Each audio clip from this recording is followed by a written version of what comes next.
What's going on, everybody? Welcome back to IT Security Labs, and I'm very excited today to share with you yet another wonderful machine, and this is a no BS way of learning information security. I think this is by far the best way if you are serious about getting better at your skills. Just go out there, start doing things, and let's watching of a lot of videos. So without wasting time here, I just want to thank you very much for coming, and today I have yet another machine that I made.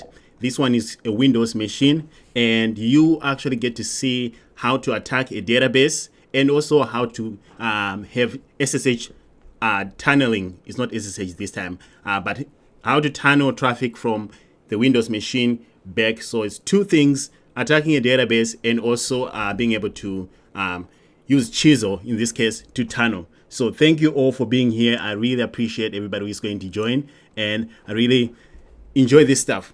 And as always, we do have our Security Onion, and as you can see here, it's up and running. It has been up for 45 minutes, and we are actually doing some detection. As we do some attacking of this traffic, we'd like to see what that looks like on the other end, because at the end of the day, that's what matters. Employers want you to be able to look at this traffic and be able to read and understand what's happening. So as we do the attack, we have a lot of fun. We also want to know if you transfer files in a network, the way we are doing, what does that look like for the good guys? So we'll be looking at alerts in Security Onion as well, which is really awesome.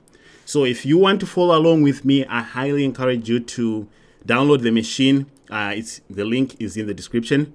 Download the machine, import it in VirtualBox, then you can attack it just like how I'm doing it here. So it's good to see everybody here. Thanks for joining, everybody.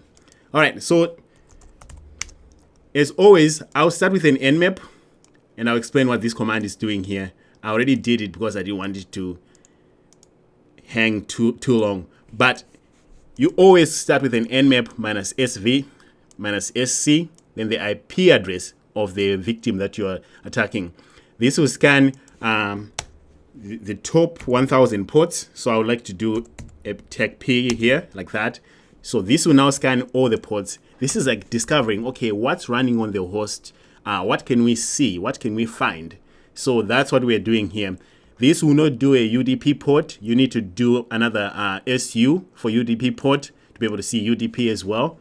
Or if you don't want to deal with all this, you can always use auto recon or other tools as well.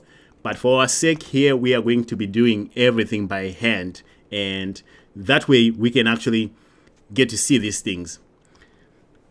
It's amazing. I think when we first started this channel, we only had a few people, but I think people are beginning to see the value in this no BS way of learning. Really, there is no shortcuts in this. If you want to be a hacker, you gotta just start hacking, right? And also trying to understand things.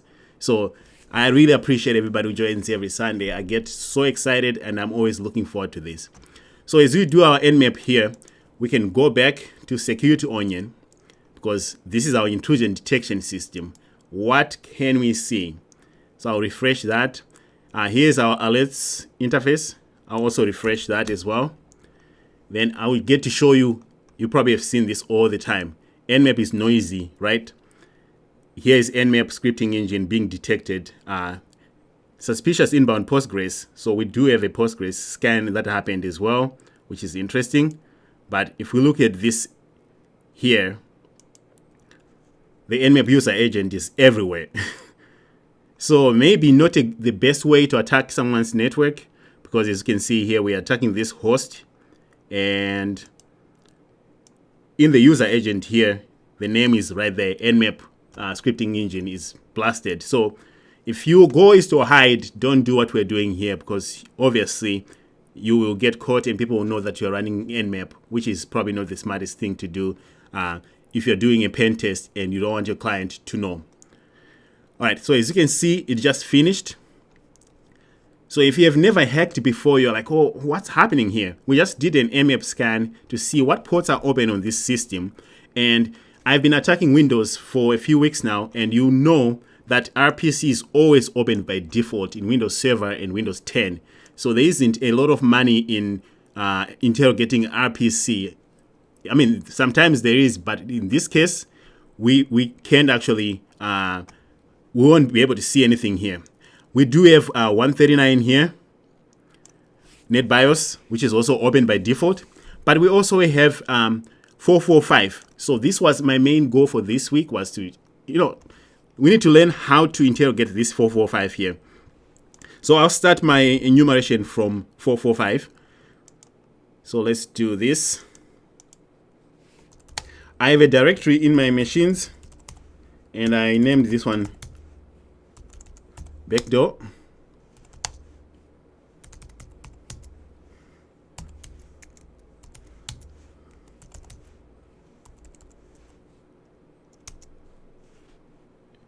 Backup. All right, so I have an empty directory here. I like to work from an empty directory. So if you are ever faced with this port 445 here, you want to enumerate for shares. One of the ways I do is to just come in and say enum for Linux, then 192.168.38.217. Fire enum for Linux on that host and see what happens, right? Enum for Linux will go and try to find some users. It will try to find more interesting things in there as well. And as you can see here, we tried. Let's see.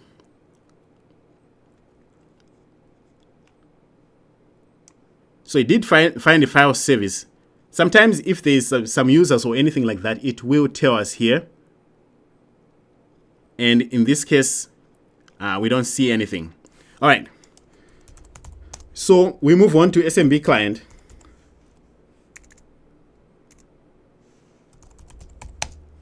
(192.168.38.217) minus L. Let's list some shares. I don't have a password. And this time, SMB Client comes back and say, yeah, I do see some shares. As you can see here, we have backups. And then we also have these shares that is shared here. So we can potentially get in using SMB Client into this share here.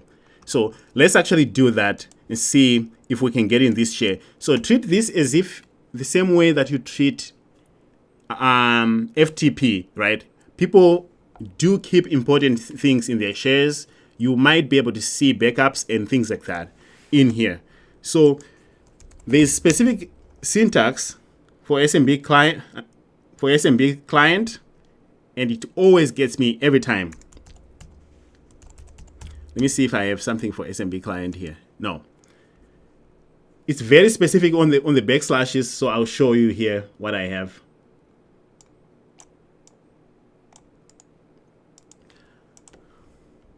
All right, so first, for 445, this is what we do.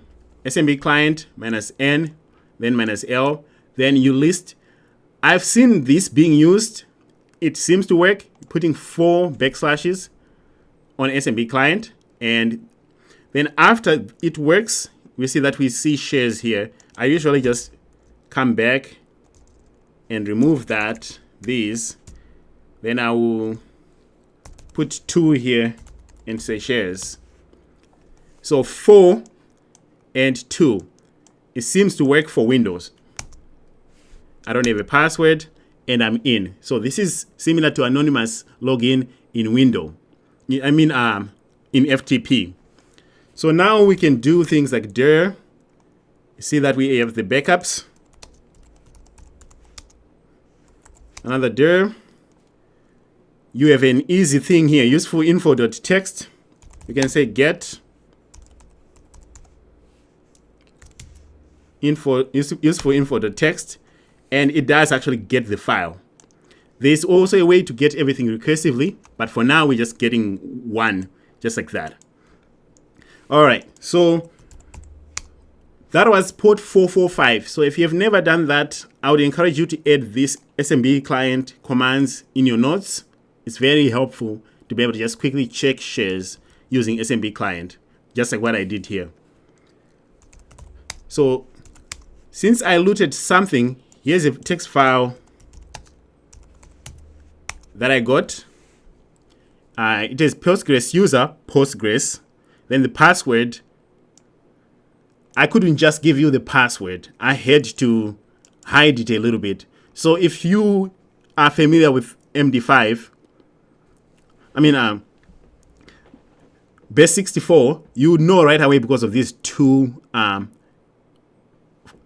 equal signs at the end here. So this is a base 64 encoded password. So what you can do is you can just decode it. Let's echo that password and pipe it to base 64, then minus D for decode. And you notice that the password is my database 123. That's all you needed to do here. Just go ahead and decode the password, and then you get the password for Postgres. So this machine was not meant to play games and send you on rabbit holes. It was literally, can you attack this thing? And if you can, do you have the skills to do so? It was 100% about your skill set. So some people were able to solve this in like 30 minutes, 45 minutes.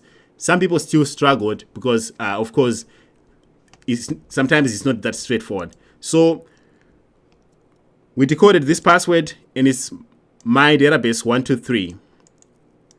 And of course, the user is Postgres. Now that we have a username and password, what do we do with this? We go and say, well, it says Postgres. We might as well go and look for Postgres, right? And we see right away that on 5432, the default Postgres port, we do have Postgres database here and a version. These things can be that straightforward. In the OSCP, there was one machine that was this straightforward. So we see right away, sure enough, we do have Postgres and a version. Two things that you can do here. You can just go to search exploit and hope you get lucky. You search like that. You don't see results. Then you're like, wow, what do I do here, right? I don't see any results here. What about just Postgres in general? Search exploit says we have an exploit. So we have version 9.6.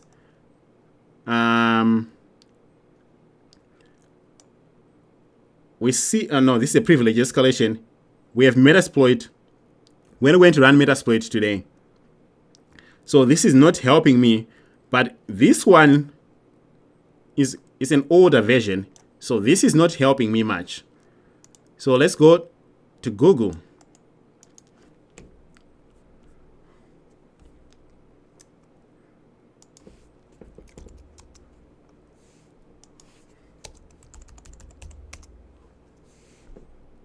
And Google will give you a lot of results. But what I encourage you to do is, this version might be messing with you. You just go and look for anything that can come out of Google without the version. Then you can look if it matches what you have.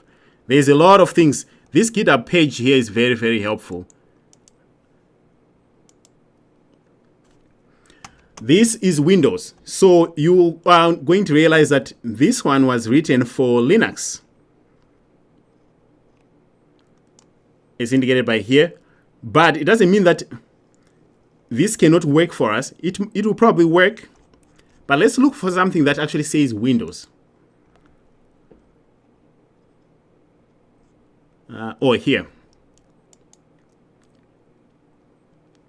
As an attacker, you need to be able to go and look up at people's walkthroughs and follow the instructions of someone attacking things. So here's a pentest guide to Postgres SQL, which is what we have. So let's see what they have here.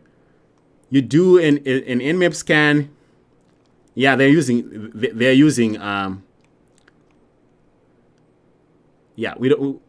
you can follow this one if you want, but another one that you can also see, which I already have here, is authenticated arbitrary command execution in Postgres 9.3, all the way up to latest actually. So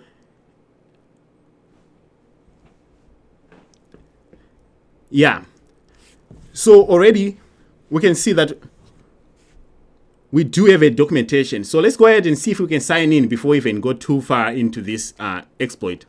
All right. So to sign into this Postgres database, this is what you do. We just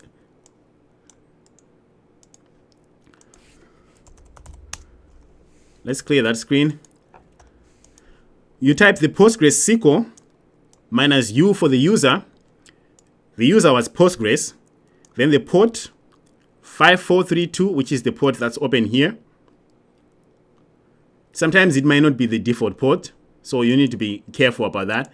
Then, of course, minus H for the host, which is the host that we're attacking. And the user was Postgres.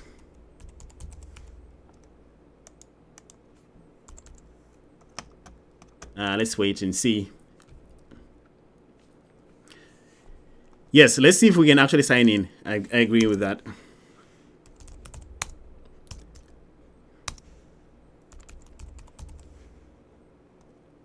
Oh, it wants password already because I already put a user. My database 123, and we're in. And when you get in, it also, you know, this is kind of misleading, right? it gives you the exact version, and you can type help here. And there's a lot of commands that you can run in here, including like show the tables, show databases and everything like that. So sometimes you don't go and look for the exploit right away. You might want to connect to and see if there's, you can read the user passwords in here. I'm not going to be doing that. I just want to go straight to the exploit because I do have an exploit that works. So this is 9.3 up to latest, and this is looking promising. One thing that I wanted to emphasize is being able to read other people's proof of concepts. And you need to go through this. It says, yeah, this seems to work. And here's when the attack starts, right? It says drop table if it exists. Then create a table that you want. Then you can run commands from here. This is where this exploit gets interesting. I didn't want to use someone's Python script that does this. I wanted to do it by hand. And if you look here, I modified this box a little bit. It was giving us the network service user. So when I was creating the machine, I was like, well, let's make it more interesting. I actually created a service account that will actually get in as instead of this network service, because that's more interesting. And then for Windows, they're talking about using this, but I think we should be good with the commands that we have. So let's start from here. First, it says drop the table if it exists. So we're going to copy that.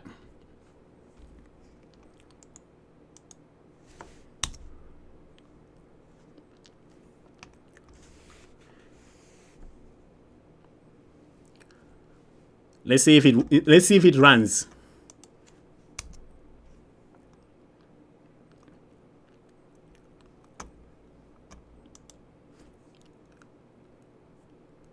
Then it says create a table here using this one.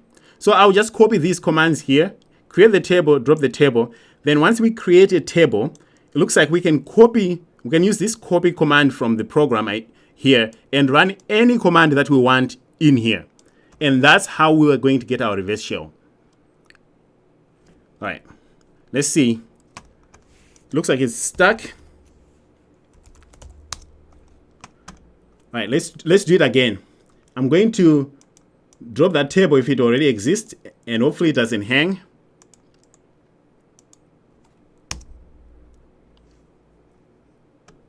All right, then the next command is to create that table. I'm not going to copy this because I think there's syntax there. I'll copy from my notes here. But it's the same exact command.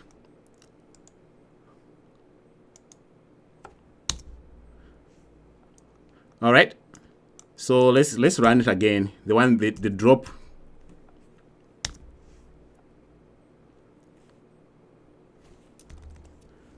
I want to make sure that it's dropped, then we can create a new one. I don't want to work with an existing one. Okay.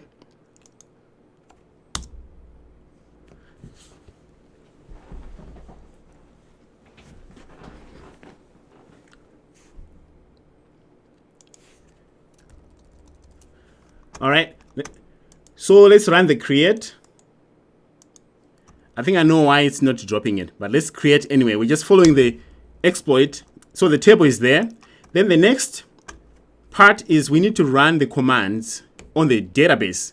So the idea here is we can use this copy command inside of the database to run any commands that we want on the system. This is a Windows system, so obviously we need to change this here to maybe who am I instead of the ID command.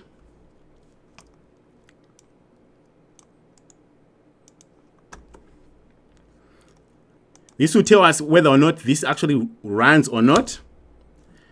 So it looks like it did run because it says copy 1 here. So once that ran, we need to verify that it actually ran. And the results are being saved in the command. So if you do a select all, it should show us the results of our previous command.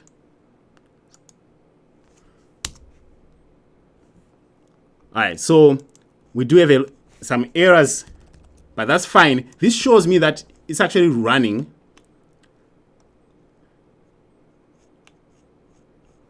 Let's see.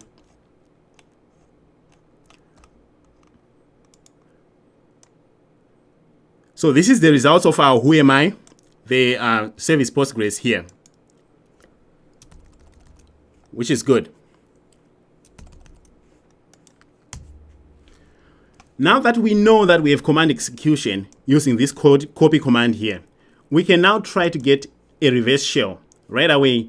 How you get your reverse shell here is up to you. You can try with Netcat, you can try with Nisheng, you can try with, you can even try to upload a web shell if you know what's going on here. For example, we see that we have port 8080 that is open here. And it's Apache. So you can go and try to see if you can upload a web shell here. We also have port 8443 that's running as well. So you can also go and see if you can manipulate that. But for now, we have a good thing going on with this database here. So let's just see if we can get a reverse shell right away using what we have. And this is how you make your commands.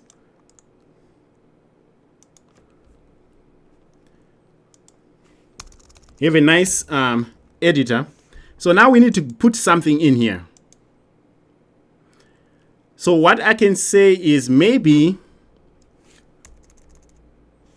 we can put our Nisheng command in here. That way it's easier. So let's search for Nisheng here.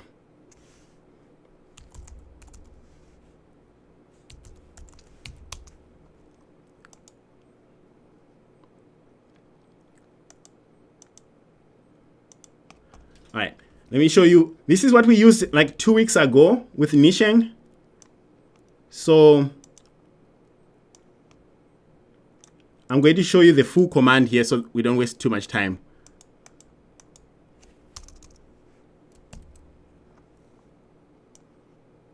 All right, so here's what's happening. We said with this command here, we can put whatever we want in here in these brackets. So we replaced this who am I with our PowerShell one-liner. This PowerShell one-liner is gold. If you have never ran your PowerShell one-liners, this has gotten me more reverse shells on Windows than anything else that I've used. So Nisheng is the way to go. If you saw my meme, I actually meant it. Nisheng is the way to go. So what this is going to do is it's going to run PowerShell. It's going to run in bypass mode because execution policy might get in the way. Then it's going to use this new object here to download from our Kali Linux. So we need a website hosting this. And it's going to download and execute this shell.ps1. So we need to make sure that we have this shell.ps1. And shell.ps1 is a Nisheng PowerShell script. And that's by far one of the most reliable ways that I've gotten shells on Windows, and it works almost 90% of the time. In the OSCP, I used it on 2 of the 3 boxes it just shows you it's very powerful, and also it bypasses execution policy. And I don't have to deal with uploading netcat, then trying to execute netcat because it's 2 steps. I want 1 command, 1 shell. That guarantees me at least I don't make too many mistakes. So this is what we're going to be running here. Now we just need to go back to Kali and stage ourselves. So let's do this.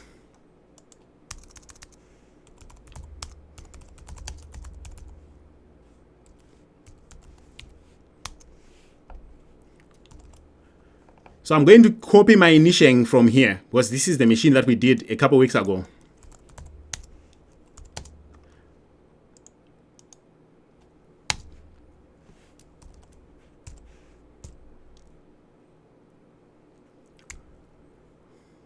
So let's copy it from there to our directory here.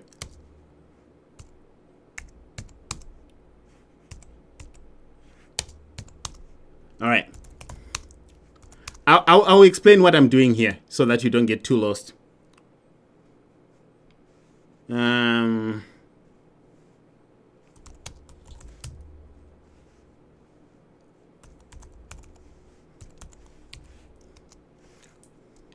First, you need to go and do find more about niching, the niching reverse shell. If you have never heard about it, you need to go and really learn about it.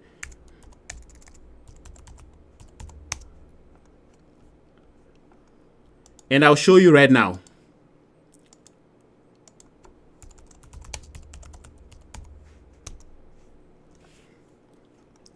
So if you go to GitHub, it all starts at GitHub, right? This is a wonderful way to get a reverse shell in Windows. So if you go to GitHub and you type niching GitHub,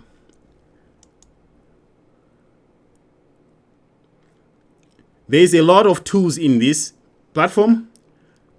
You need to clone this repository. What we're going to be using is inside of the shells. Invoke PowerShell TCP is this one. That's the one that I renamed to shell.ps1 because this name is too long. But what this does for you is it will run PowerShell, and it will then it will also, if you copy this line here and put it all the way at the end, it will run this script and then start a listener, a reverse shell, to your IP address. So you need to replace this with your IP address, then port 4444. So I'm going to change port 444, and I'm going to make sure that this is my IP address. Then this line here is what you need to paste all the way at the bottom of this. So that's one modification you need to do. When you do that, it will look like this.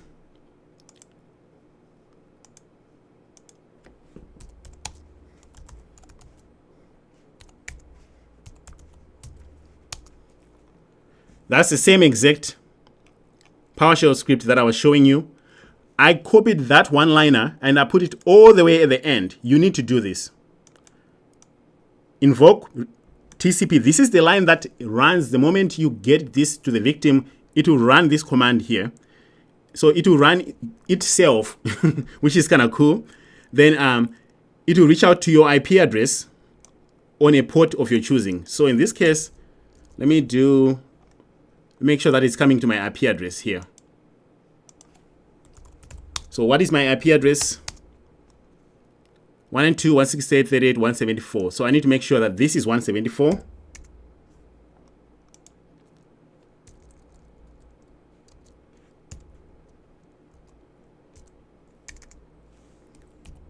So you'll be putting your tunnel IP address here. Then for the port, let's use a port that's already open, because that's that. Oh, I got rid of my Nmap. Let's use port. What port to use today? We're going to use 3 6s, 6666, because why not, right? So with this port here, this is what we need to set our listener on, and this is where our reverse shell is going to be caught. So we can do WQ. Now that our shell is good to go, we need to host it. -m http.server 80. if you struggle with simple things like what I'm doing here, like hosting your own HTTP server, modifying exploits a little bit, you need to practice. These are the things that are assumed that you know already, like you know how to at least host your own simple HTTP server using Python, or using hosting your own SMB server, which we tried last week. If you saw our live stream last week, we tried to have our own SMB share here. Those things are a given. They're like walking to your house or driving to your house. You don't need someone to give you directions every day to drive from home. This is just like, you know, the basics. And that's why practice really is very important. So now that we are hosting it, we are now ready to execute our command here, which will try to reach out to our server to get the shell1.ps1. But before we run it, of course, we need to start a listener. So what I would do is start a listener here.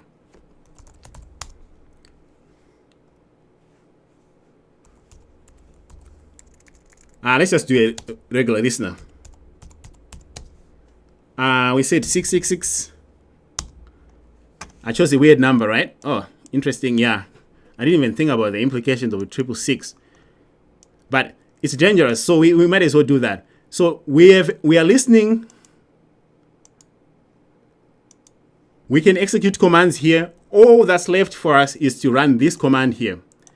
I highly encourage you, if you are planning on, you know, attacking a lot of Windows,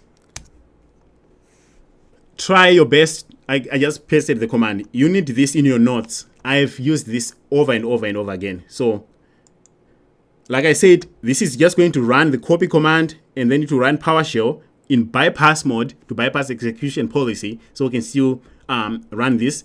It will download our PowerShell, but the cool thing is it will download and execute it. So if it works, we'll see here in a second.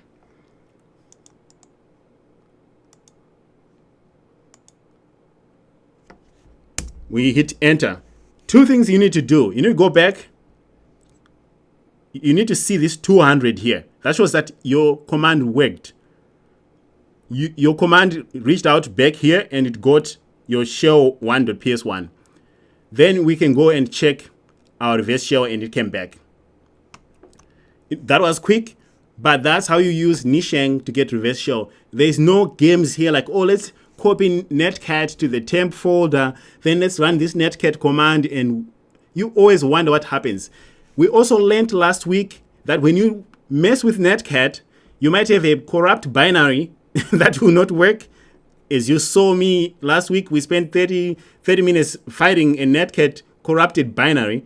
There is no corrupted binary here. This is PowerShell directly, and we are in business. So now the question is this stable? Yes, this is stable. So we are in, we got our reverse shell. Very straightforward, super simple. And of course, as you can see here, we can do a who am I. We want to see like, okay, who did we really get in as? So we got in as SVC Postgres. Windows administrators do this thing where they create service accounts. This account probably is not allowed to sign in on the system. This account is used to run the database. So it has special permissions to run as Postgres. So as you can see here, with this, what else can we do? I think we can do a privs.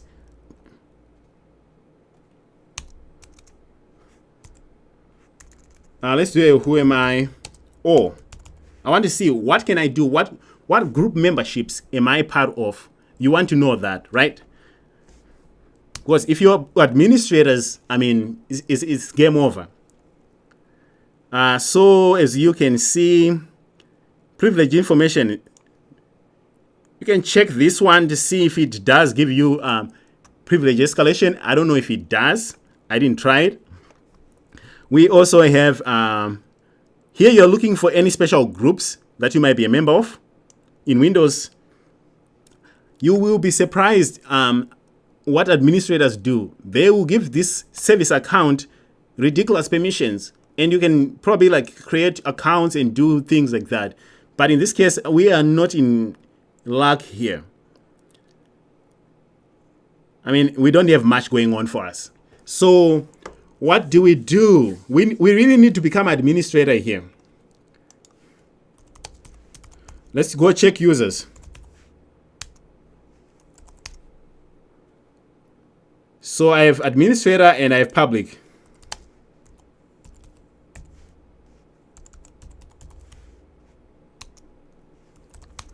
So this is me.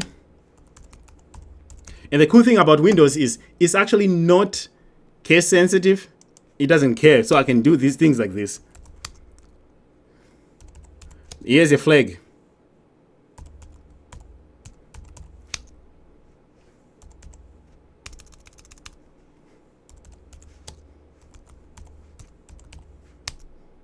So our first flag is here. If you are in the OSCP, you want to grab this flag, like what I did here, type flag.txt, then do an IP config. So you want a screenshot that shows, or something like that, host name, the IP address information, and also the flag. This needs to be in one screenshot for the OSCP for this to be a valid submission. For your report, you want the host name in there, you want the IP address in there, and you also want the flag. So otherwise your flag is considered not valid. They will tell you this, during your instructions, but that's what we do. So we found that. What can we do to escalate our privileges so that we can actually become administrator? Because so far this is not fun. We're just in as a service account, and like I said, this service account doesn't even have login permissions. If you try WinRM here, it doesn't work. So what do? You're stuck on a Windows system, right? And you need to escalate your privileges. One thing you should do right away, let's stop this.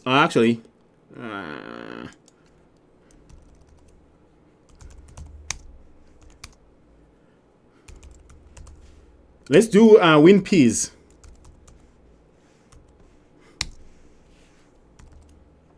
So there's a tool called WinPiece, and you can find it in here.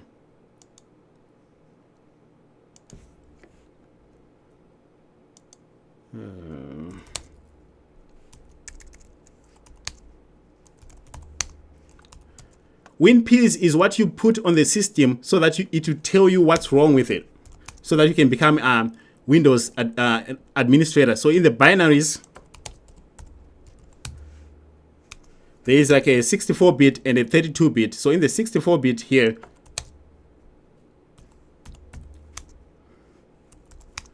you have you have this WinPiece 64.exe. You want to copy this to the victim. Then you run this. Then you see what comes up. It will tell you if something is wrong with the system. That is an easy fix. So I know what's wrong with it, but I'm going to show you how to run WinPiece just in case you have never seen it. For Linux, there's a similar. It's called LinPiece and WinPiece. By far, these two are really good. There's other exploit suggesters out there, but this is by far one of the best ones that will give you really good information. So what I can do is, I don't like to work with originals, so I'll copy this whole thing to my working directory.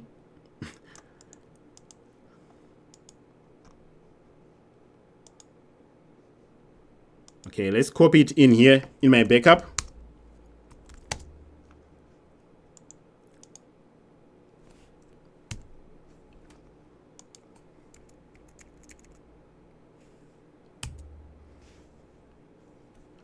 And then what is this name? WinPiece.exe. So let's copy this thing all the way back. Here. Now that we have a copy of WinPiece, let's do it again.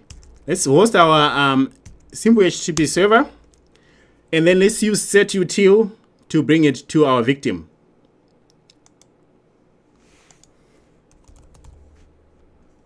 This won't clear actually. So just in case you're in here, the best way to bring files is go to Windows, temp. You want to work from this temp directory here. It's just easier that way. And here's a command that you need as part of your arsenal, right? Setutil. Setutil, sometimes it works, sometimes it doesn't.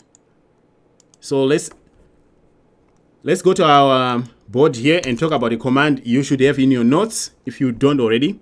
Setutil is just like this command here, the download string for PowerShell. This and this command here do the same thing. They download files from remote systems. So what can we do here? We're saying, let's use this tool called setutil to download a file called winpiece.exe. Then we would like to save that file in the C Windows temp as winpiece64.exe. That's all this is doing. It will download the file for us. Sometimes WinPiece works, sometimes it doesn't. If WinPiece doesn't work, you need to have more ways. In here, I have a file transfer section where I have all kinds of ways. You need to know all these things just in case one doesn't work. Transferring files is one of those things like walking to your house or driving to your house. You need to be able to transfer files without struggling. If you find yourself struggling transferring files, you are in trouble. Transferring files should be something you have practiced and you're very comfortable with, and you can do it with ease. And having notes really helps, as you can see. So it's this setutil command that we're going to be using. So first, we are hosting an HTTP server on the same directory where WinPiece is. So we should be able to just go and download that file. It says successfully. Sometimes Windows doesn't have setutil, so you need to know if that doesn't work, go to PowerShell. All right, so we do now have WinPiece64 here. All you need to do is run this, save the results to file, bring them back to Kali, read them, and understand. But if you wanted, you can just do this. I'll just show you right now.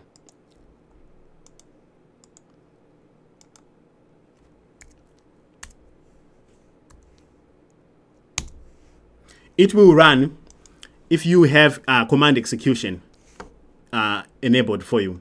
So this is going to run. This is a way to, it will come back and tell you, hey, so we found these files you can read. We found these cool things you can do. I mean, hacking is so easy, especially for Windows this way, was tools like this.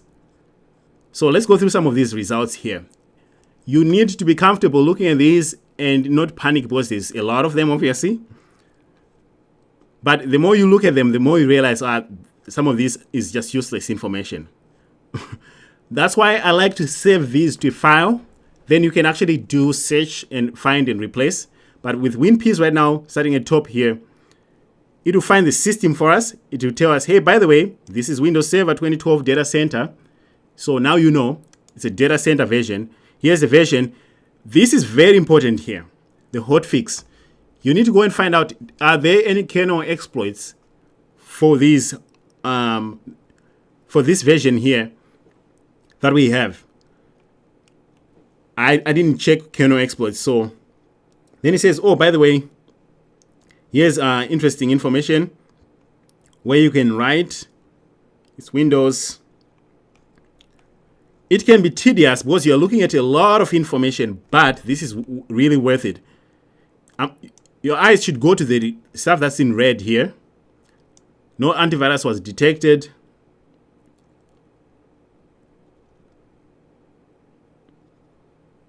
We don't have PowerShell history. I'm just showing you here the methodology you need to be comfortable with Windows especially.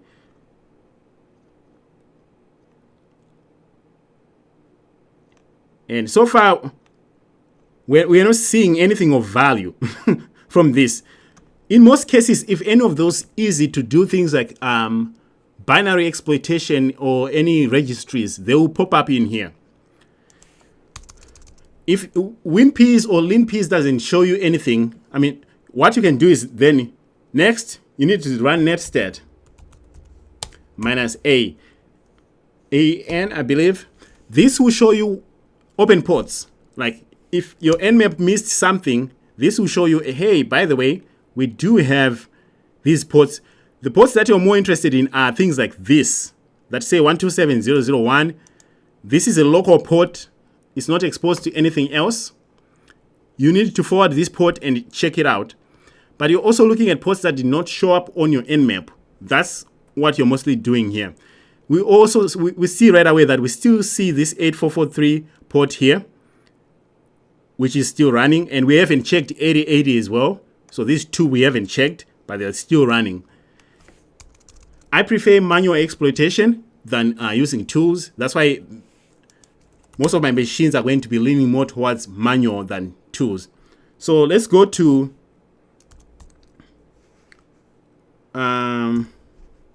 program files. Let's just go to C.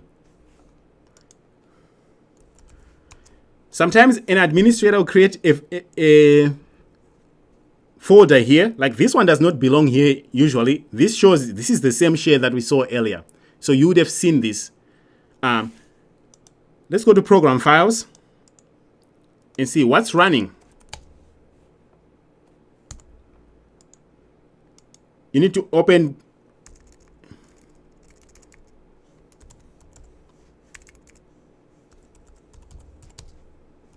Windows doesn't care about caps, so we can get there like that. So we can do it there. In program files here, you see right away, you want to see what's running. We already know about Postgres. Did we know about MongoDB running? That was actually a rabbit hole that I was trying to throw you off. This MongoDB is not going to lead you anywhere. But there's a MongoDB that's running. You need to go and check it out. Like, okay, can I connect to this Mongo database? But you also see NS Client ++, which is there.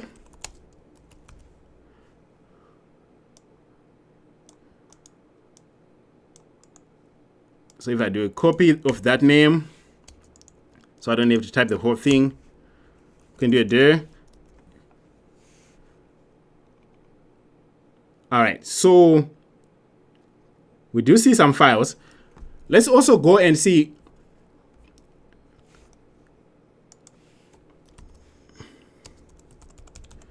Do we have any exploit for NS Client ++? Okay, we do see privilege escalation. We just don't know if this is the right version for us. We don't know that yet. But we do see that exploit DB says there's, of course, a privilege escalation exploit. Is this like a coincidence that we are trying to do privilege escalation and all of a sudden there is one? So most of the time, you need to Google everything, right? So far, by just looking at this, it says grab web administrator password. What web administrator? First of all, we don't know that.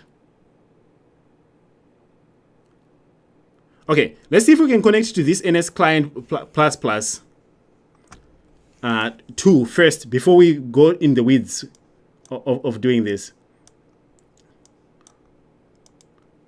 So we do have our IP address here.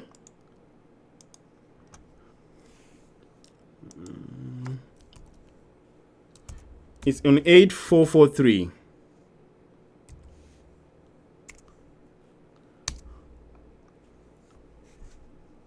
All right. So this is the tool that is running on our victim. If we click here, maybe home or modules, it's still loading. So this is good that this tool is there. So let's access it from our Kali Linux.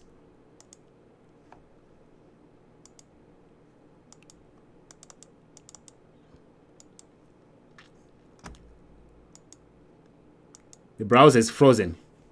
Let's keep poking on this tool here.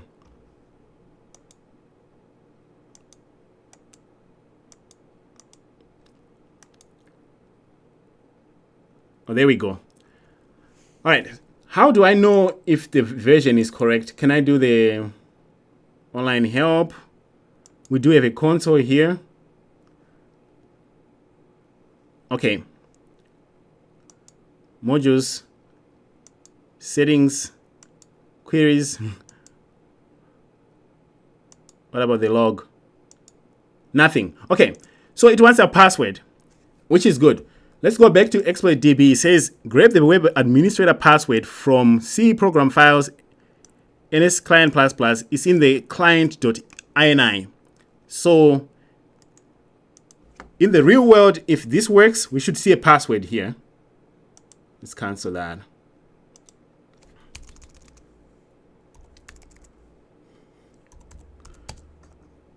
According to our exploit, this is here. And by the way, in Windows, cat is called type. All right. There should be a password in plain text right here. One other thing to note is it says allowed host is only local host. That is key. So even though we have a password here, this is what happens when you try to sign in. Because of this, this says here it only allows people to sign in when they are signing in from local host right here. That's key. Otherwise, you won't be able to exploit this. So let's put the password. And when you try to sign in, you say it's 43. You really? Really? You're not allowed. Okay. You are not allowed. Why are we not allowed? It's because of this silly entry here. All right. So this is where I need your help. What do we do now that we know you are only allowed to sign in from localhost? What can I do to be able to sign into this thing remotely? What can I do? This is a fundamental OSCP skill that anyone who is going for the OSCP needs to know. It's a very, very important skill. If a service only allows you to access it from localhost, but you want to access it from your Kali, what do you do? Let me know in the comments section here. I'm curious if anybody knows already.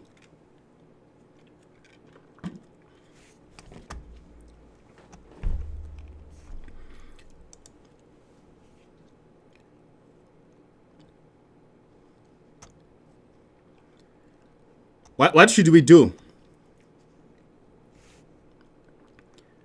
Because we can only sign in locally. Let me make sure that I save this password. Come on, guys. Someone knows how to do this. BT says you change the IP. That's assuming that we can edit this file, right? We can try to put this to be the attack IP address. That's a really good option, right? To be honest, when I was practicing this, I actually tried. I changed this to be all zeros. It doesn't like it. So you can change this to be 0000 or just use a wildcard of star. But what if you can't edit this? Yeah, so you can change this to allow all by using a star. I tried that. For whatever reason, this service does not like that. So I had to put it back. So I like Mathis's option. Let's just tunnel this. Let's create a tunnel between our Kali Linux and this host for our port 443. That brings us to a very important skill you need to master. Tunneling, SSH tunneling for Linux, or just tunneling in Windows. SSH tunneling for Linux is easy. For Windows, it's even easier.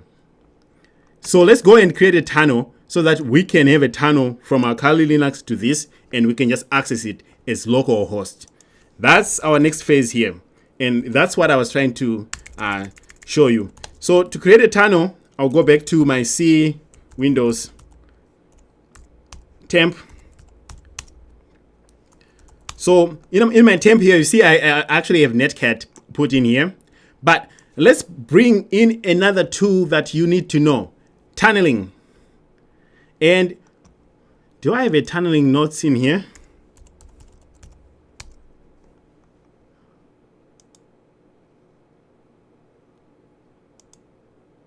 I think I do have some notes. I don't want something to pop up. Let's create an SSH tunnel. And to do that, let's go to GitHub first. It all starts at GitHub, right?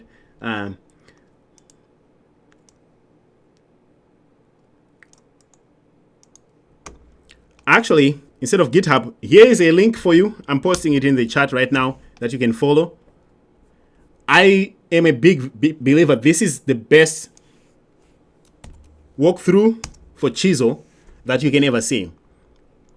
So this is tunneling through Windows machines with Chisel. You need this. Do not go for the OSCP without this. You will struggle and you will wonder why things didn't work. You need this. So add it to your notes. But this is a wonderful guide. It will say, hey, by the way, you can download it from here. So we can go to GitHub and you can download Chisel from here. All right. And the instructions will go to say, hey, download. If you're going for Chisel for Linux, you can go with one for Linux. For Windows, download this. It's even here. Then you unzip it. I already did this. Then chmod Chisel. Then to be able to create a tunnel, what you can do is on your Kali Linux, you need to say, I want my Windows box to connect back to me on 9002. Guess what? I'm so lazy. I'm going to use exactly the same port that they have right here.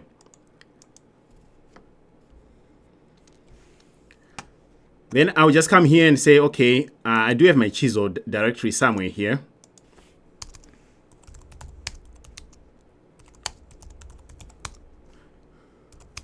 So I did exactly what they did on here. I have a Chisel directory. After downloading everything, then I need to run this command here.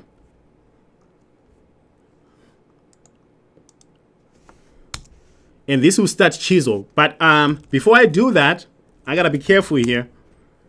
I need my client. I need to get this client to Windows.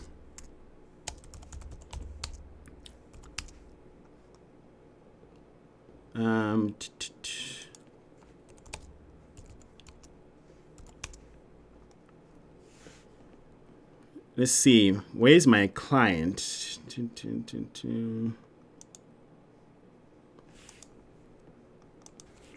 I don't need this anymore.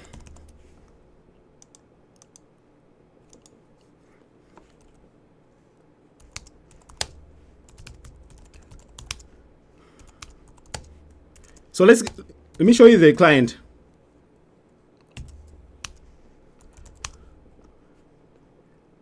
This is the Chisel client, and it's actually somewhere in the same location.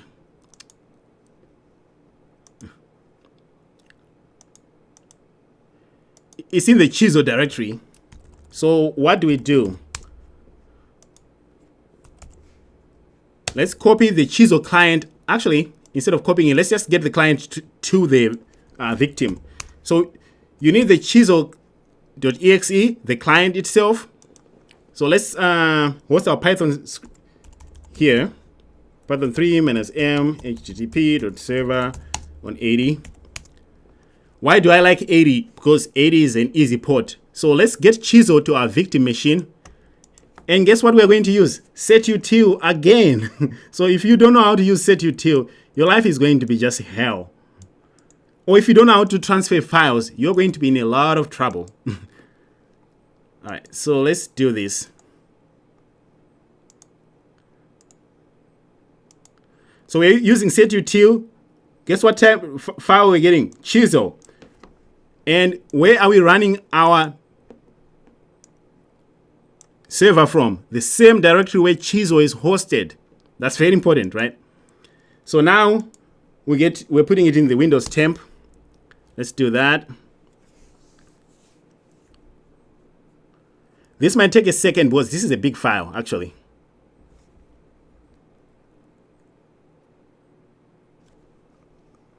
There we go. Now if we do it there, we have Chisel. Let's go to our instructions. What do we do? This is where just being able to follow somebody's instructions can save your life. It says, hey, on the Windows machine, do this. Run Chisel.exe, then the Kali IP, then remote port. This time it looks like they were forwarding MySQL port. You can forward multiple ports if you want. I'm only forwarding one, so I'll use the top part here. But you can forward multiple by using this remote port, the port number, and the remote port. So let's just use the first top part here. Back to our OneNote so we can construct a command.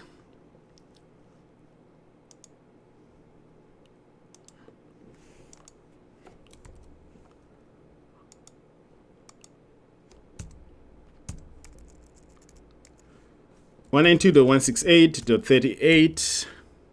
I hate this. .174. I guess it makes sense. It's highlighted. Put your Kali Linux here. Then what port is Kali listening on?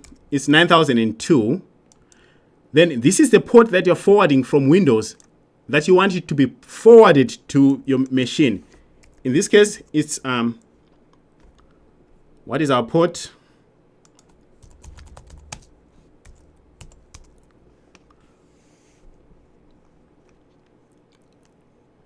(8443).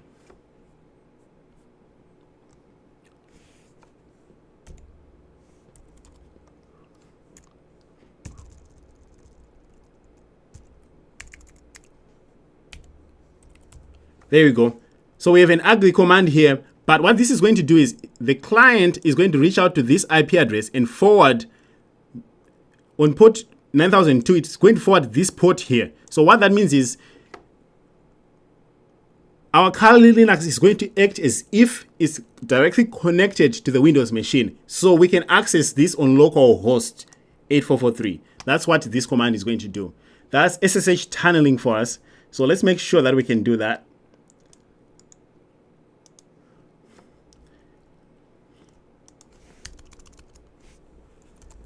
So here's our Chizo. Here's our command. We're saying, hey, Chizo, run in client mode, connect to this IP address on port 9002. Remember, we also started, or did we? I think we stopped it. Oh, we need to start our Chizo server here.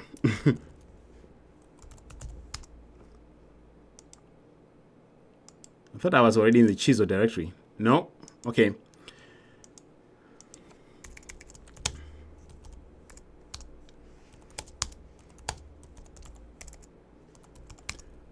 Okay, so from here, we need to run Chizo in server mode. And this is the command that we did.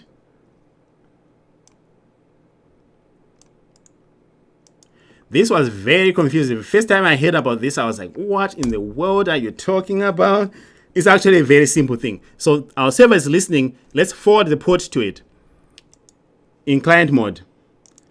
By running Chizo client, it will connect on 9002, which we just started here. And when that happens, we should see that a connection happened. And if we hit enter, this might hang and you think, oh, nothing happened. But if you come back here, it'll say, hey, we created a tunnel and we're listening. That means your SSH tunnel has worked. You need to know how this works and you need to actually be comfortable with it, both in Windows and Linux, because it will come and bite you if you don't. If you have to sit for the OSCP in a week and you show up to the exam and you don't know tunneling, you might be doing yourself a huge disservice because it might be in there. All right, so now that we have a tunnel, can we access? Let's cancel that. So we go here, we say localhost 8443. Can we access that service? And sure enough, we can. Let's just refresh it. Then we should be able to sign into it. The only reason why it says localhost here is because we told it here. We said, hey, on the remote host, this is how we would like to access it. That's how tunneling works. Now we can get in. So now let's grab our password again and try to see if we can sign in. And hopefully this time it doesn't give us an error.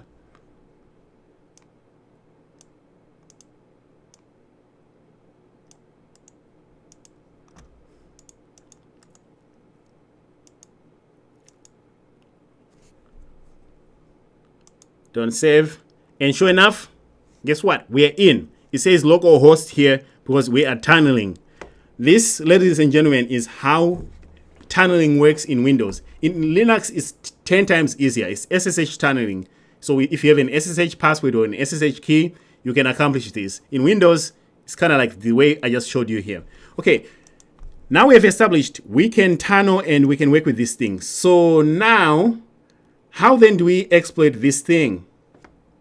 Because all this work was just tunneling. So we go back to our exploit. Log in with and enable the following modules, including enable at startup and save configuration. Then it will tell us here. Download Netcat. You can follow these step-by-step instructions, which really work. Or I want you to be smarter. Did somebody automate this process already? And the answer is yes. You can actually do this right now and it will work, but it's too many steps, too many room for error. What if we just went to GitHub and found someone who automated this process? So I did actually find Andy. So let me find it for you. Where is that? You can literally Google this exploit here and it will actually give you the same. So here, not that.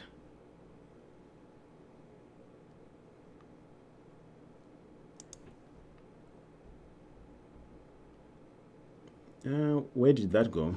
Okay.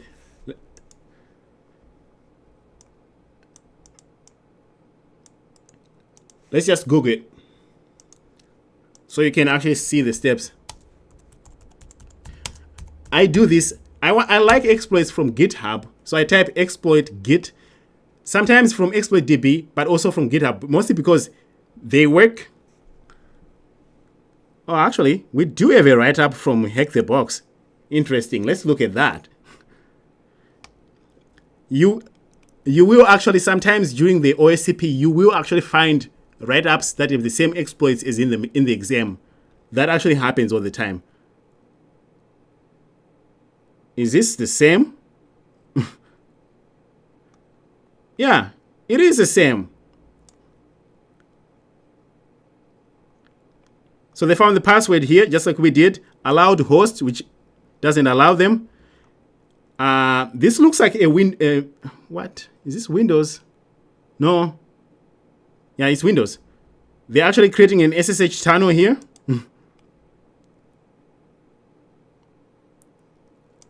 All right, so it's the same deal. Looks like they found another exploit as well. I have one that actually works for me. Let me do this. Undo.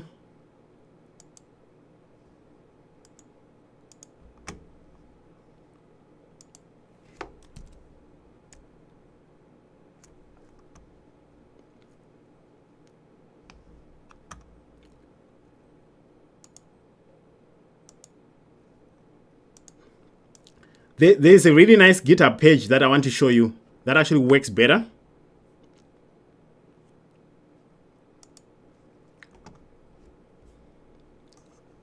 I cannot copy paste. All right, there we go. All right, let's see if I can just get it there quicker. Here's one. Let's just look at this one. It says I visited it. Here's an exploit.py. Is this one for Linux or Windows? That's always our game. Because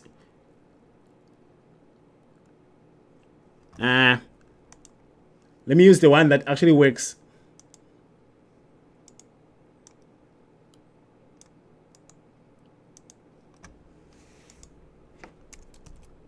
There we go. So this is the exploit that I would like to use. You can do this by hand, or you can try this one. This one was written by Andy. He actually has a actually it's a fork of what I was looking at earlier. So maybe he didn't write it. He has a YouTube channel as well. But here is a simple usage. We need to run it. You see it's running on local host here. Then the port, then the password, then it's running Netcat here. So let's clone this repo and run this to get privilege escalation. Because that's easier. We keep our tunnel open because you want that. By the way, I kind of cheated. I already have Netcat here. You need to use setutil to download Netcat to your victim and save it in C Windows temp.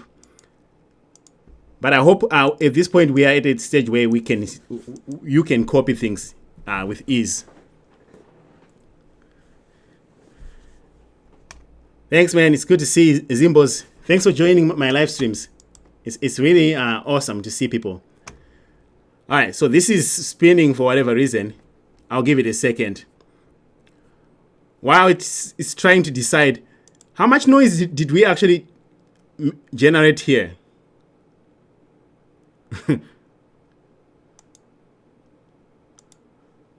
We generated a lot of alerts, and I always say this is how you get paid. This is what is likely going to get you paid more than the exploitation part.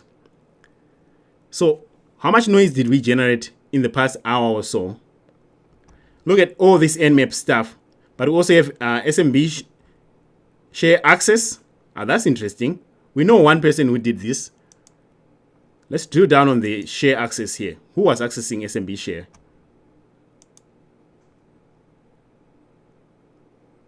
Oh, that was us. See that? So if somebody is accessing SMB shares, they will pop up in here. Of course, every time we have executables moved around the network, it's going to generate a lot of noise. You're going to see familiar names here.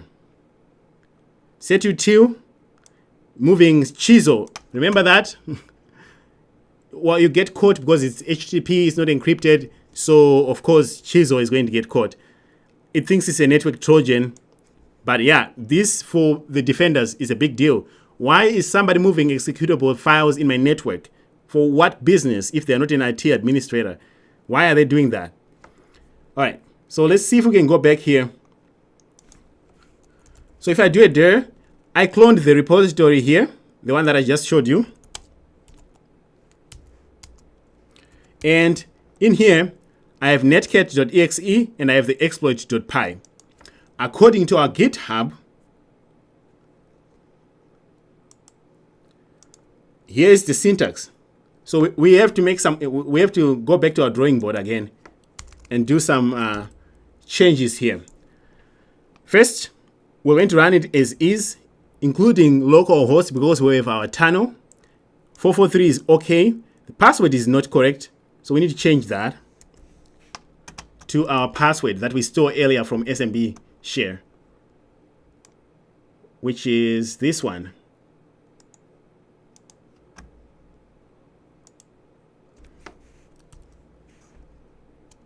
Right?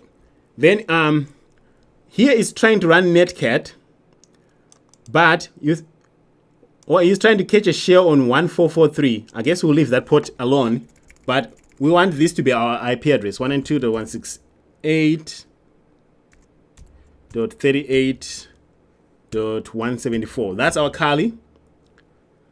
And we'll leave everything the same. Our netcat is actually in the C Windows directory, and it's netcat.exe. And this one is actually sitting in C.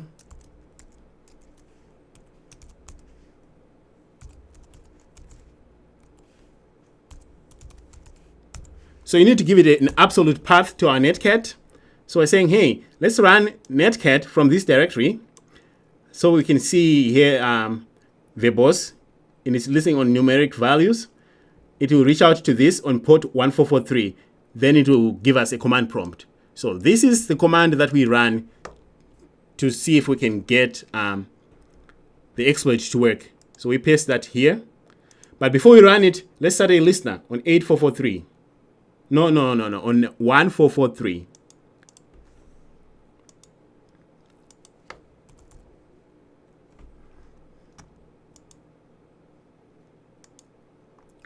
All right, let's open a new tab here.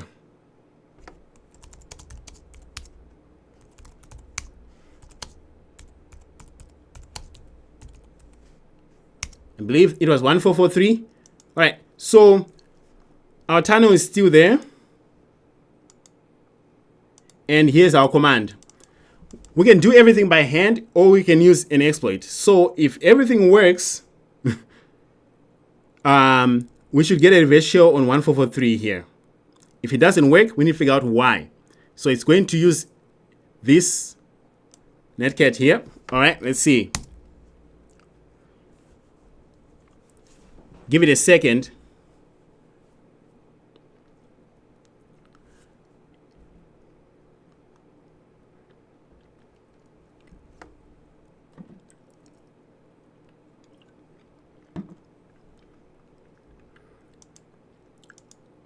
All right.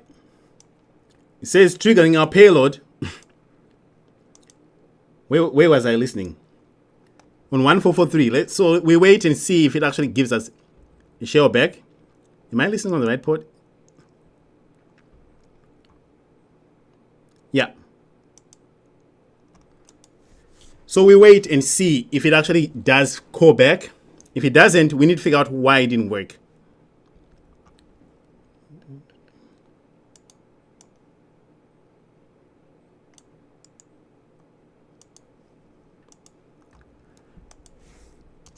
Yeah, of course, it didn't work.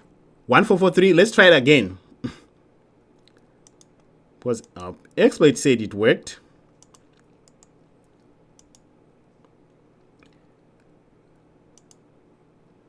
Oh, you see, I had said what this. Now I'm saying localhost. Let's see if it works. The only difference is localhost and that, but it should work either way.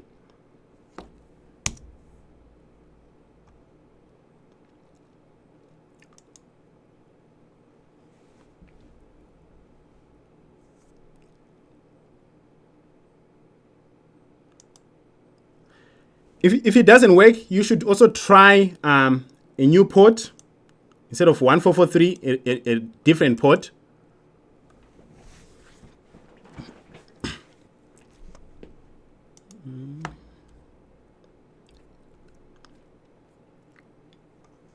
All right, let's do that.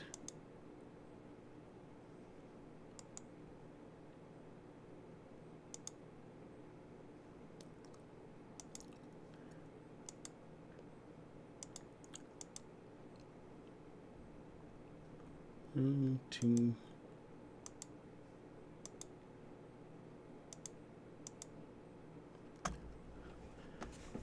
So it says 1443. Did it run?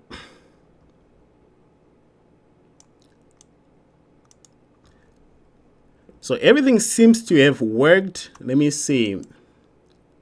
So what's up with this thing? It never works the first time for whatever reason.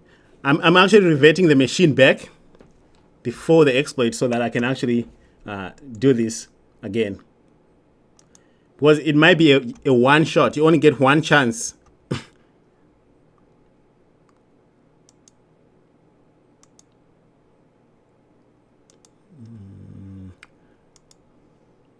We're going to change the port number to a random port this time.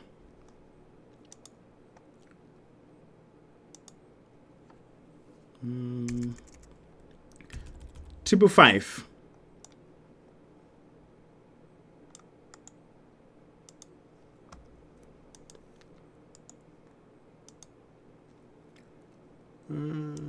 Yeah.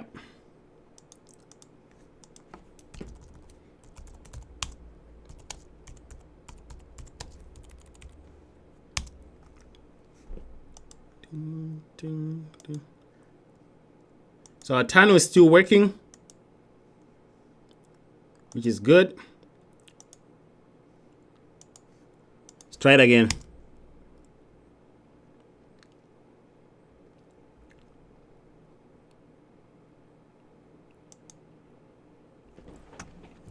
If it doesn't work, always revert the machine, especially if you have done it once, because that actually can mess with you. So let me see if my machine came back, reverted. Then we can try it again.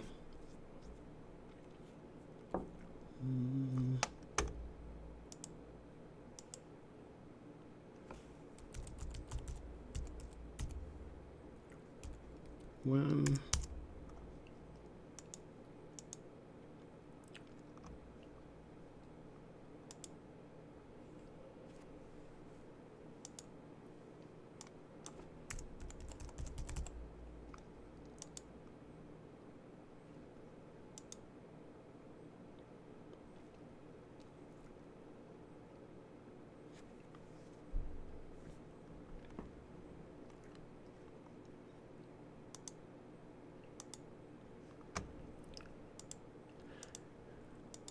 Or if it keeps doing this, we can go and do it by hand as well. But I don't want to do it by hand. I want the exploit to work. So give me 1 second.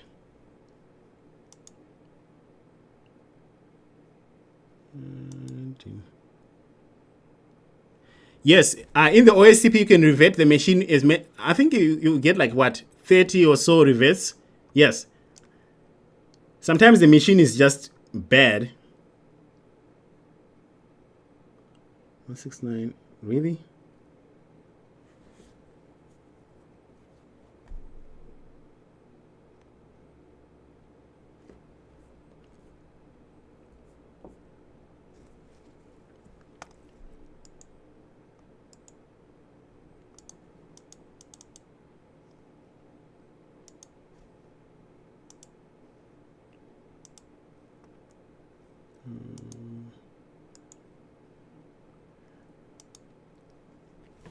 I think this exploit is a one-off deal.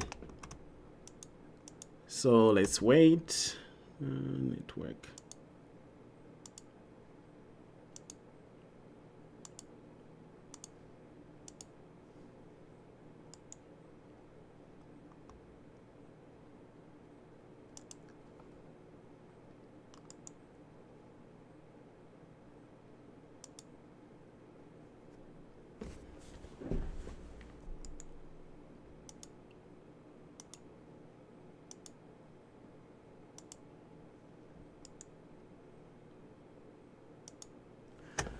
All right.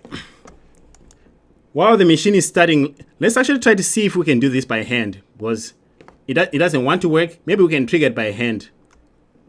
So going back to here, you said log in and enable the following modules, including enable startup and save configuration. So external script scheduler, then ctemp netcat.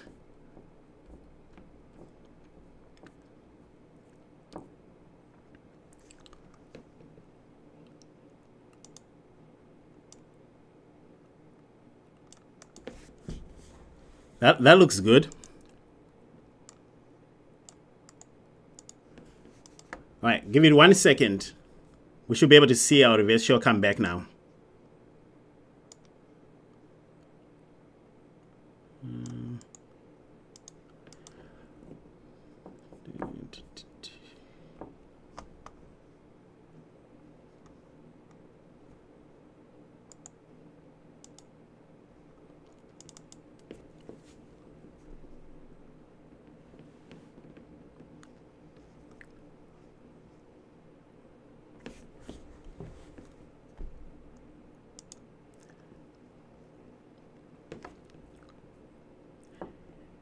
Because this thing actually goes on a schedule, so that what that means is if we go to modules, we should see the module enabled by default. Then we can trigger it at startup. Here's the external script module. It's already checked here. What is that, the module that they're talking about?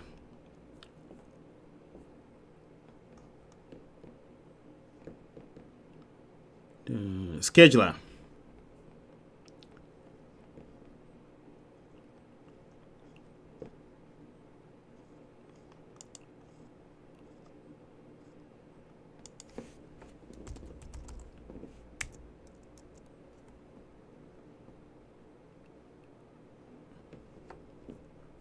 Schedule.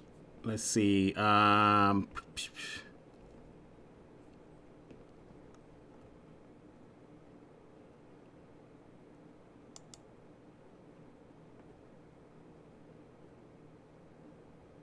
is loaded. Okay. Then we can actually mess with here. Add a simple script. This is where we can actually add scripts that we are using to mess with things here. Now let's see.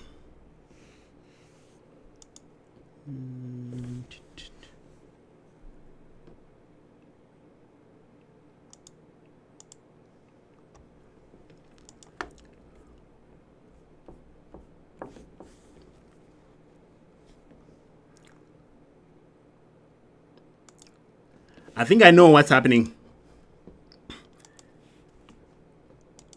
It's the same thing again. CDC.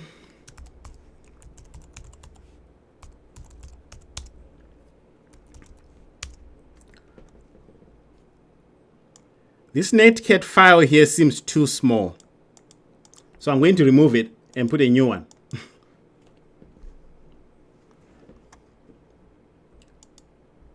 All right, let's do that.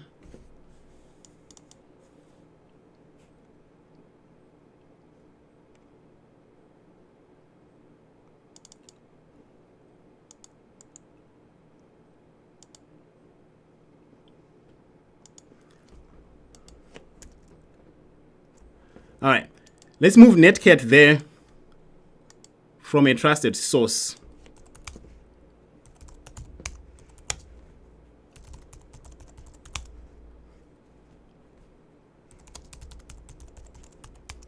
This.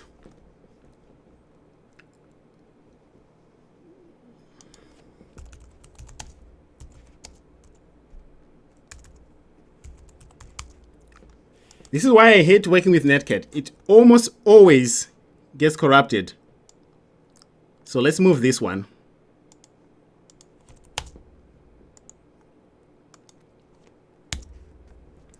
This is a very trusted source.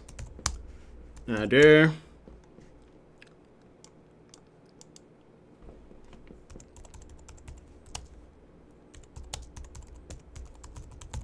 On 80. Then let's use setutil to move it.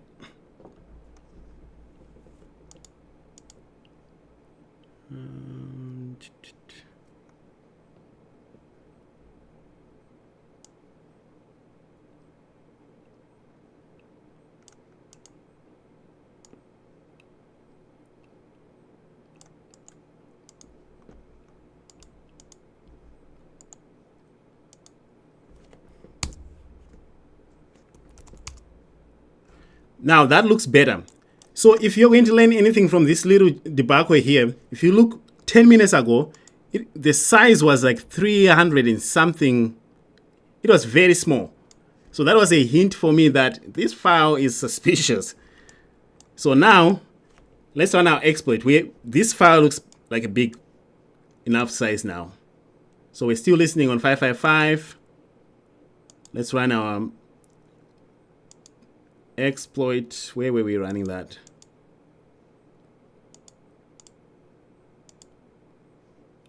So we're listening there. Did we lose where we were running?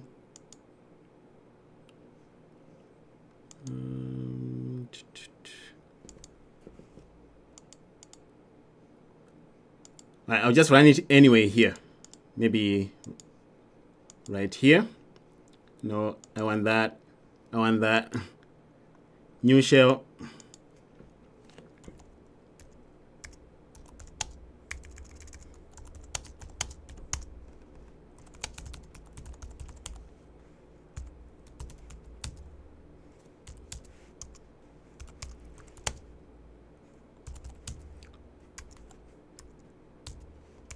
All right.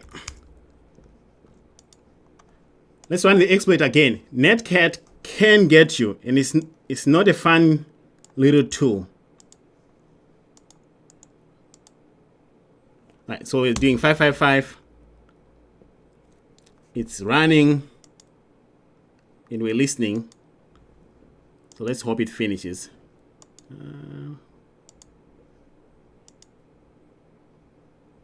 Tano is working.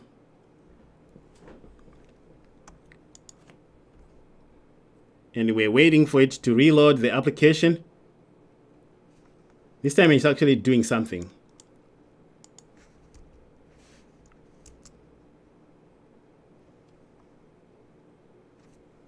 All right. And we're in. All right, people. This is why you should attend my live streams. These things nobody... So if you see a netcat file and the size is very small, you know it's a corrupted binary, and I hate dealing with netcat. Every time, it gets me. So now we can say, who am I? We're in as administrator. Or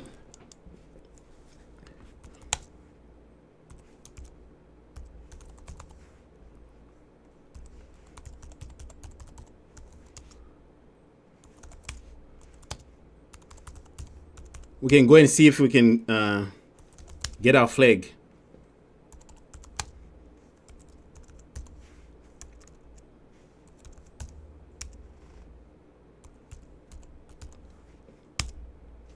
There we go. So now you have seen how to get SSH tunnels, how to deal with netcat, and it's ridiculous way. If you for whatever reason, there's something about how I transfer my netcat that corrupts it all the time. So I have to do it again, and in this case, it works. So we learned about how to use Postgres just to attack the database that is vulnerable. We learned how to create an SSH tunnel, a tunnel, and also how to just run a public exploit against this here so that we can get our administrator. So this is really cool stuff, right? But we have one more thing to do here. We need to go and track down all of these things that we have done here. We need to go and track down, like, okay, how does this look to the good guys? Because at the end of the day, this is what people care about most. You can say, hey, I can attack Windows all you want. If you don't know how to also interpret these results when an attack is happening, you might not be as useful to a lot of employers. You need to know how traffic looks and understand what your attacks do on people's networks. So let's start just as a generic here. First, we see a lot of Nmap scripting engine. Nmap is going to generate a lot of traffic. If you do not want this, you can create a simple bash script or Python script that just does a scene scan. Even that also gets caught sometimes, but you can at least try. But all this is Nmap here. If you move executable files on someone's network without encrypting or even encoding things, they are going to get caught. And here is us moving executable files. So we can drill down on this, and you see a bunch of executable files being moved. In fact, I like this better.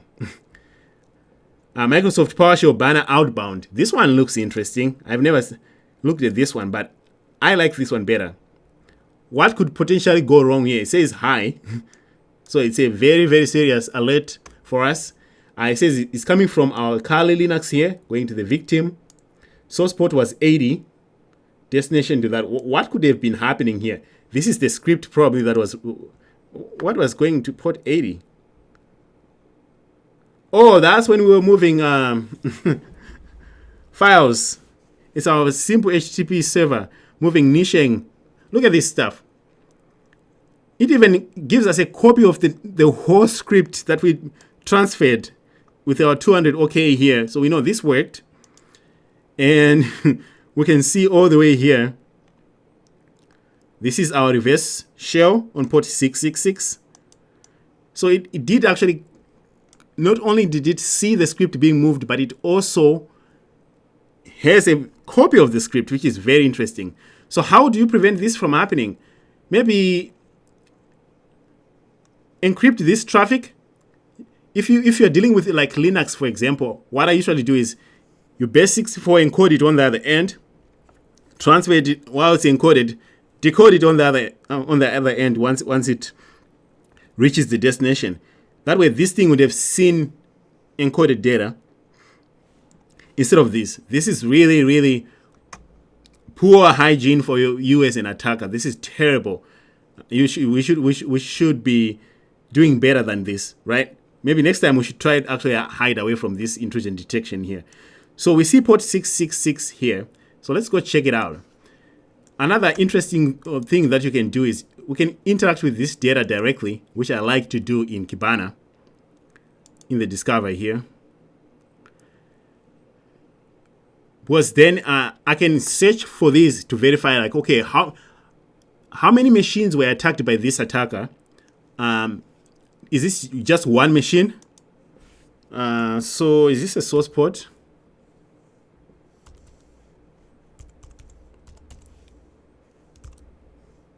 Or destination port?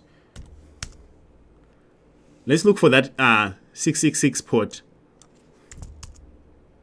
It's so unique, it should show up in here. I don't encourage you to do this in your production environments.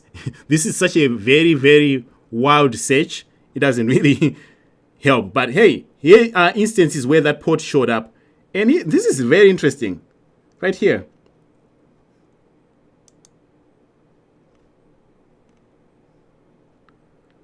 Look what happened here.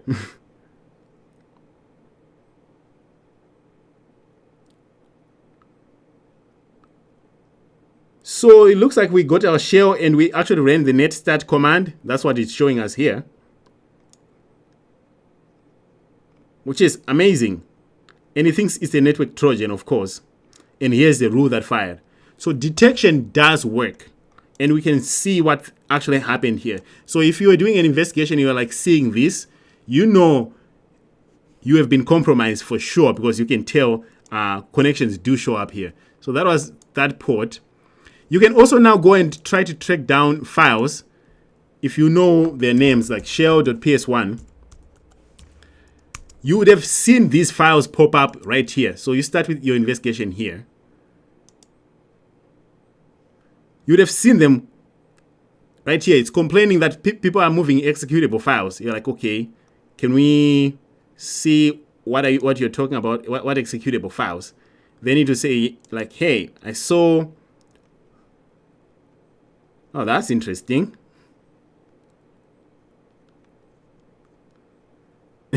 It's trying to show us the actual file contents here. When you look at this, it's trying to show us the contents of the executable. This is not going to actually work. Yeah, that's the actual file. So if you want it, you can download that file from there. But let's see names from here.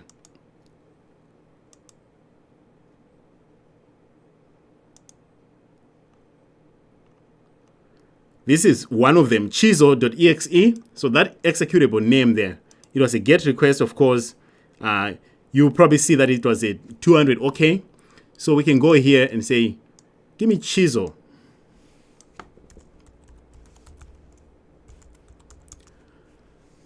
A smarter way to do that is probably going to look for the field, the actual field. This was a GET response, so it's probably in the URI. But for now, because we are in here, we can search like this. This will not work in production. If you just give file names like this, this will be a very big search. You need to actually give it the key value pair. So this is the GET request for the chisel file that we saw. And you can see it was a 200 OK somewhere in there. And this is the rule that fired. We can take it further. I showed you this last week, but we can take this one further and say, okay, we would like to get a pcap from this thing.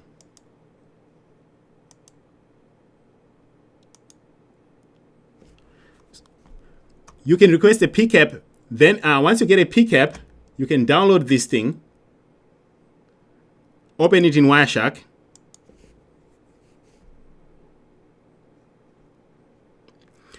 You can actually extract the files that were moved in your network, and then once you get those files that were moved around in your network, you can throw them in a sandbox to analyze their behavior, or you can give them to VirusTotal, which Security Onion does. So now we have a pcap from all the attack that we did, and now from this pcap you can start analyzing things again. But here is a GET request for chisel, where you can say export objects. It's an HTTP object. This time we didn't get a file. Or you can export this object here. I hope it works.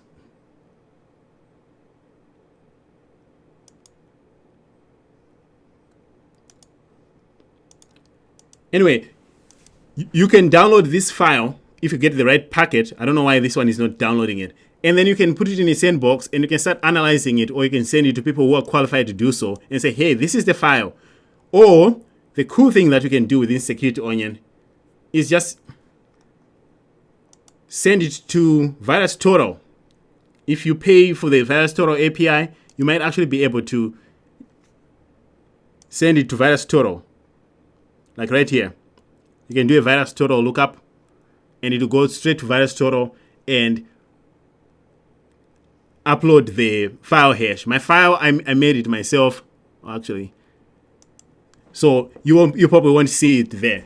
So that's what we had, and I really appreciate everybody who joined today. There's so much to look at here. So if you want to practice getting comfortable looking at traffic, I encourage you to set up this lab. I have videos on this channel, like 12 videos that will show you how to set it up. It's very simple to set up. You just need the enough resources. It's actually running back there on that server rack that you see. And this is really fun stuff. It looks like somebody didn't like this stream for whatever reason. So please like the stream, subscribe to the channel if you haven't, so that hopefully a lot of people can see this and they can come and learn. But we have more things coming, and I'm having a lot of fun making these machines. So thank you very much for subscribing. Thank you very much for joining me every Sunday. Next week, we might actually do a Linux machine. We've done like, what, 5 weeks of Windows? So I'm thinking maybe next week we'll go through a Linux machine. Linux is easy to attack. It's 10 times easier than Windows, especially getting reverse shells. So I really appreciate everybody who is here. Someone asked, yeah, I'll take any questions that you might have. What kind of machine was this? 25? I think this is a classic 25 pointer machine. The only difference that I would say is the way you found credentials in the SMB, it would be harder. You would have to like dig through a lot of noise to get those credentials. And once you get those credentials, they will not say like Postgres. They will be just like random credentials somewhere. Then you are forced to think, oh, where can I use this? Then you have to try them on Postgres. That way it will make it a 25 point. The way I had created it right now, it's like a 20-point machine. Very straightforward and easy to do. But you need to know how to attack databases. You need to know how to get into databases and steal credentials from them. You need to, for example, the command that I ran today to connect to Postgres. Sometimes you don't have Postgres. You need to install it.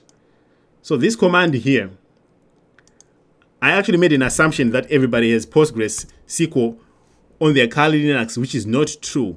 You need to install Postgres SQL client on your machine. And sometimes you do have to do that. So, and the same is for MongoDB. You might have to install Mongo client to be able to communicate with your Mongo. You need to be ready to communicate with any type of database. MySQL, Postgres, Mongo, any database comes your way, you should be good with that. Yeah, so I would say this was a 20 points based on the way I had it set up. Thank you. I look forward to these Sundays as well. We've been doing this for a while now, and I've been joking saying, if we do this for five years straight, there's only one way this is going to go, right? We're going to get better. Anything that we do consistently and we show up and we do it, we're going to get better. It doesn't matter how dumb we are brute forcing our way to knowledge. And the only way to do that is just show up and do it. And that's why this is exciting for me too. It's because no one can take away the knowledge that you get from doing it yourself. And it does take a lot of discipline to be able to do this as well. You know, unfortunately, a career in cybersecurity is not just a job where you just get and you kick back, relax, and do your work. You have to continuously learn, and you have to like this stuff. So yeah, I'm very excited every Sunday to be doing this. And I appreciate people who join. And congrats, DH, for getting your job as an information security admin. It's really awesome. It's good to see that all these videos that we make here are actually making a difference in people's life. And we got someone from Zimbabwe. Nice. It's good to see you.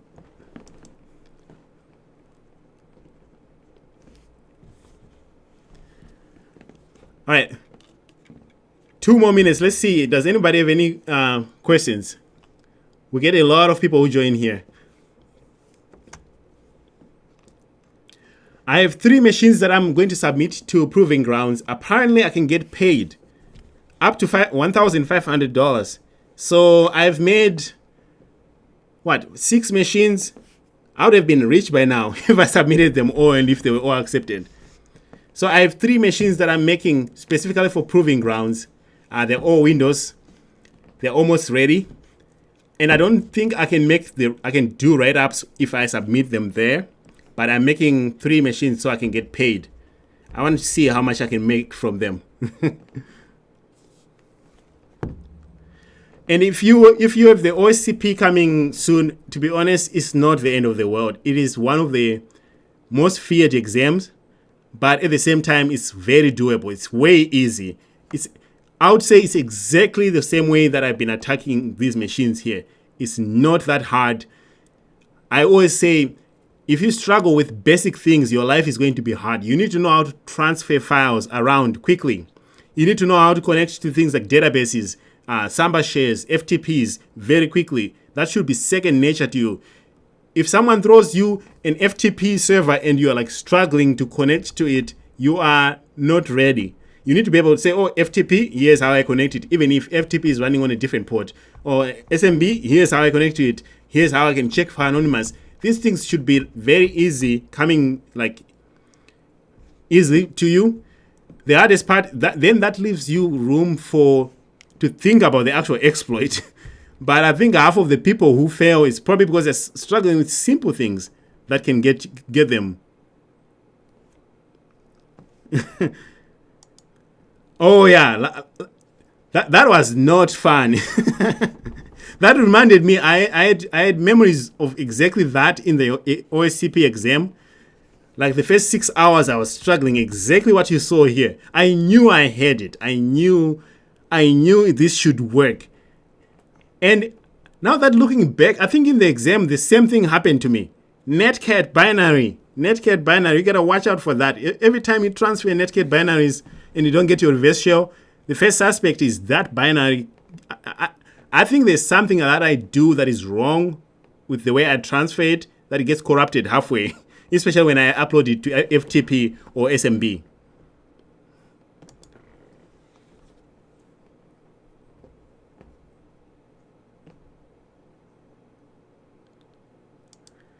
Yes, actually, I uploaded one machine. Last week's machine is on our Try Hack Me room. I don't know if it's stable though on Try Hack Me. I worry about the stability for Try Hack Me when I put my machines there. But yeah, I do have one machine that's already on Try Hack Me, and this one will be uploaded on Try Hack Me today as well. I want to have a collection of my machines on Try Hack Me.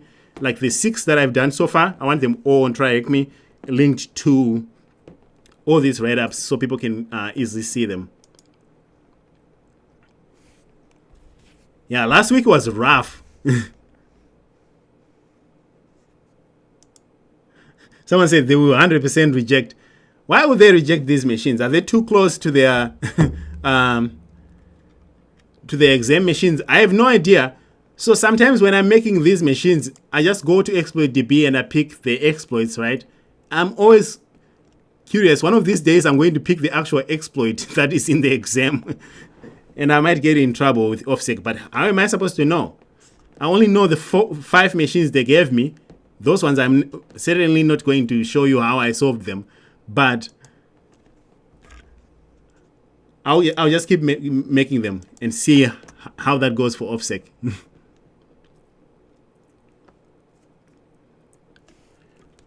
All right.